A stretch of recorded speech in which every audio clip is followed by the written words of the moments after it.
মধ্যে প্রবেশ করছে সেই মুহূর্তের ছবি।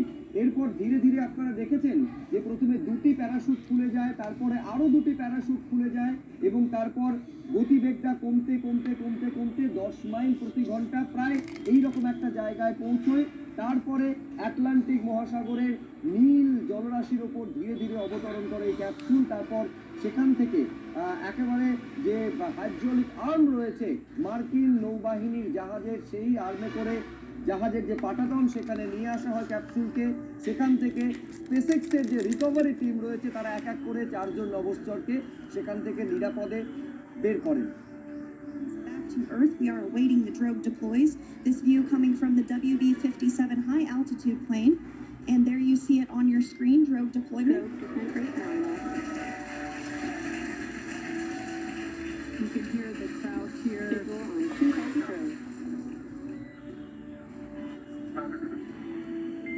400 meters. This is a gorgeous bluebird day here that we have for the splashdown of Crew 9.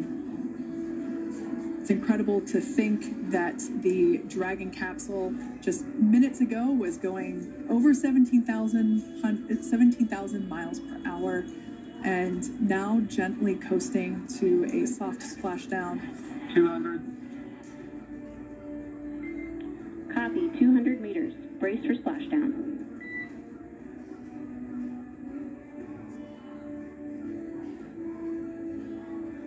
As you can see there on your screen, continuing to monitor progress of the Dragon spacecraft.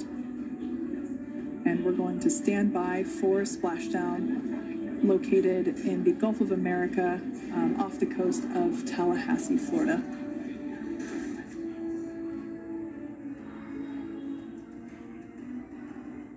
And splashdown, Crew 9 back on Earth.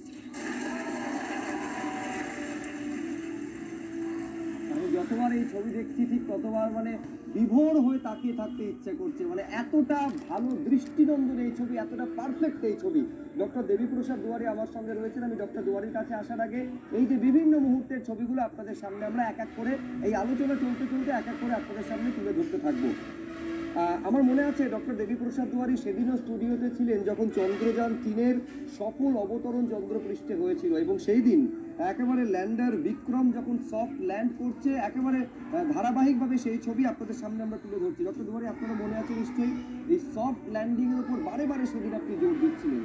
আজকে যখন আমরা দেখতে পাচ্ছি এই যে capsule অবতরণ করছে প্রায় 27,000 কিলোমিটার প্রতি ঘন্টা থেকে 10 মাইল প্রতি ঘন্টায় তার গতিবেগ কমিয়ে আনা হচ্ছে, আমি বলছি এটাও কি একটা বড় কারণ? সফট ল্যান্ডিং কি একটা বড় কারণ যার জন্য অবতরণের জন্য জলরাশি আটলান্টিক মহাসাগরকে বেছে নেওয়া হলো?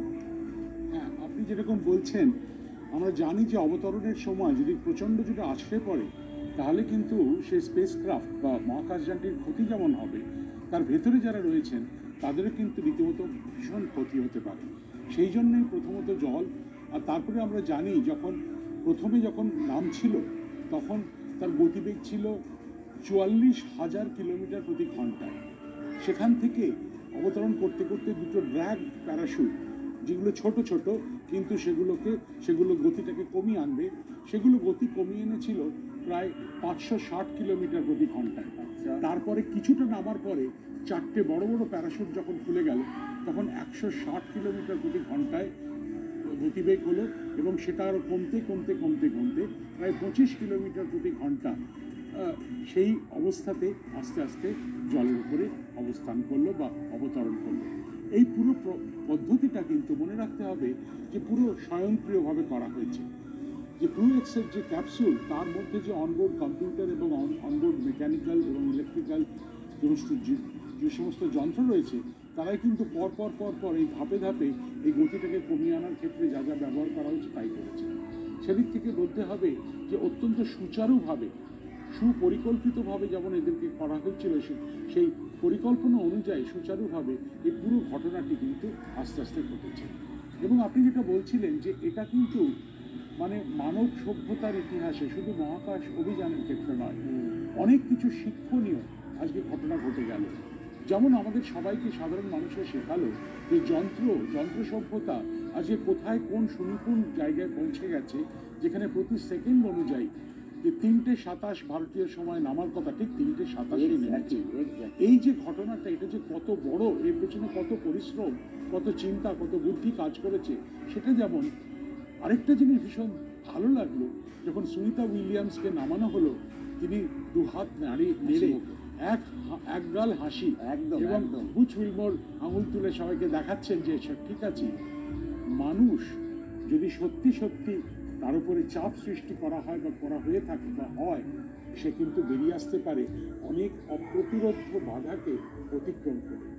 সেইটা কিন্তু সব মানুষের কাছে এটা একটা শিক্ষা, যে আমরা যদি সত্যিকারের আমাদের ক্ষমতা, আমাদের চিন্তা, আমাদের বুদ্ধি, শারীরিক দক্ষতা এবং মানসিক যে সক্ষমতা, এগুলিকে কাজে লাগাই একসঙ্গে, তাহলে ওই একটা কথা আছে, পঙ্গুম লঙ্ঘায়তে গিরি, যে মানুষ পঙ্গু সেও কিন্তু পাহাড় দিয়ে পাস করতে পারতে পারে। আপনি বললেন, যেহেতু আমি এই ছবিটা একবার দর্শকদের দেখাবো, যখন এই সুনিতা উইলিয়ামসকে বের করা হচ্ছে, সত্যি একগাল হাসি তার মুখে এবং চনমনে ফুরফুরে মেজাজ, তিনি একেবারে হাত তুলে অভিবাদন জানাচ্ছেন।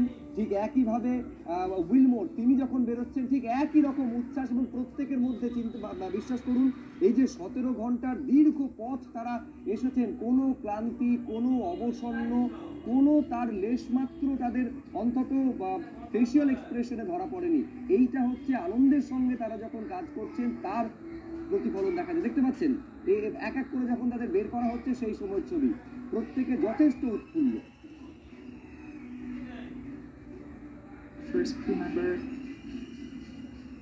And that is NASA astronaut Nick Hague, commander of Crew 9, now out of Crew Dragon Freedom.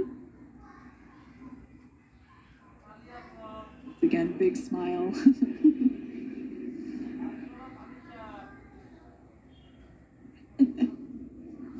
Down. Oh, looks like we're getting our next crew member here. That is none other than Sunny Williams. Big smile, big waves. She, like her other crew members, now will be assisted onto the mobility aid. There we have it, some waves, some thumbs up, and some smiles, or exits the spacecraft.